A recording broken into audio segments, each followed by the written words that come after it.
Як намояндаи баландпояи Интерпол Тоҷикистонро дар қатори кишварҳои ҷой дод ки пайваста дар бораи ҷангҷӯёни хориҷӣ маълумотро дар ихтиёри ин ниҳод мегузорад. Дар ин маврид Элизабет Нюгебер рӯзи 2 июл зимни нишасте дар Созмони Милали Муттаҳид ишора кард. тоҷикистон яке аз 5 кишвари асосӣ аст ки маълумот дар бораи террористони хориҷиро муназзам дар ихтиёри Интерпол мегузорад. айни замон дар махзани Интерпол маълумотномаҳои 43 000 нафар ҷангҷӯёни хориҷӣ вуҷуд дорад ва теъдоди онҳо меафзояд.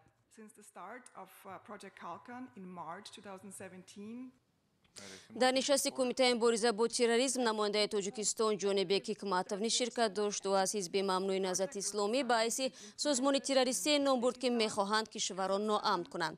Ӯ изҳори умедворӣ намуд ки ҷомеаи ҷаҳонӣ барои ба ҷавобгарӣ кашидани аъзои ин ҳизб кӯмак хоҳад кард.